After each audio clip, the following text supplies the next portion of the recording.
ఉంటారు వారందరికీ కూడా శోభియాగ ఫలం లభే, ఆ యొక్క యాగం యొక్క ఫలితము ఆ ప్రతిష్ఠ అని ఎక్కడైతే సశాస్త్రీయంగా 3 రోజులు గాని 5 రోజులు గాని 7 రోజులు గాని 9 రోజులు గాని దీక్షతో ప్రతిష్ఠా కార్యక్రమాలు జరుగుతాడు. ఆ ప్రతిష్ఠ వలన మొట్టమొదటిగా మనకు కావాల్సింది వంశాభివృద్ధి, సంతానాభివృద్ధి. అటువంటి వంశాభివృద్ధి కలుగుతుంది. పశువు పాడి పంటలు పశు సమృద్ధి కలుగుతాయి. పుష్టి అనగా బలం, అంగబలము, ఆర్థిక బలము, మానసిక బలము, రాజకీయ బలం.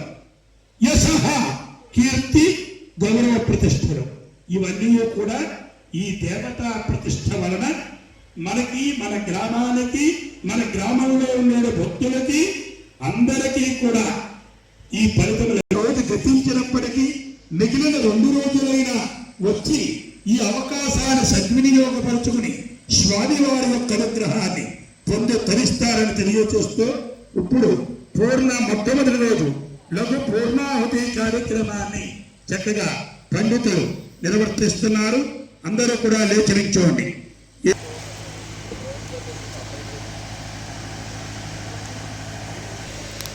ఓం పూర్ణాహుతిముత్తరాంగోతి సర్వం వైభోనాదే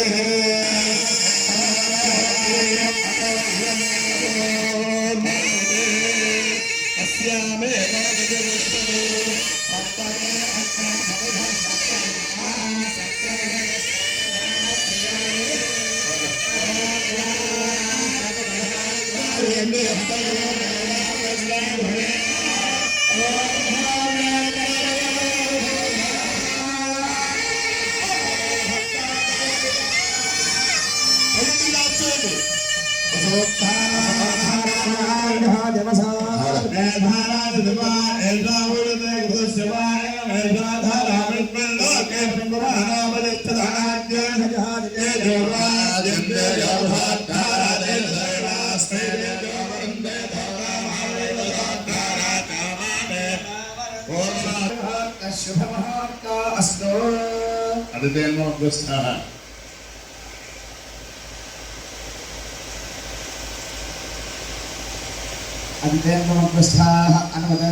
డోలు వాయిద్యాలతో 30 కలశాలకు రక్షణగా ఉండే దిగ్దేవతలకు బలిహరణ కార్యక్రమాన్ని వేస్తూ ఒక భక్తగా దేవతలందరికీ ఆహ్వానం కలిగించేటటువంటి స్వామివారి వాహనాన్ని తెల్లటి వస్త్రం బొమ్మ గీసి దానికి 3 మండపాలు ఏర్పాటు చేసి విష్ణు సమర్పయేత్ మధ్యే ప్రజాపతి త్రిమూర్తులు సప్తమాతృకుల ద్వారా ఇప్పుడు సర్వదేవతల్ని ఆహ్వానిస్తున్నారు. అద్భుతమైన గురువారు కూర్చోండి.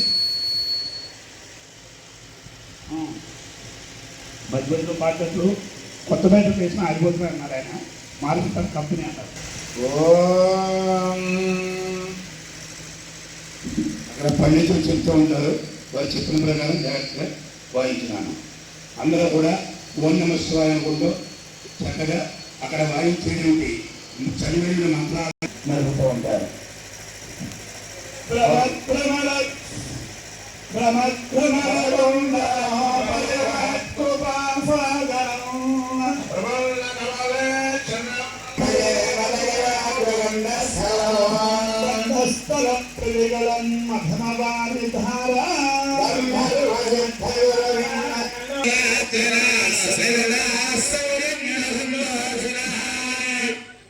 విద్యా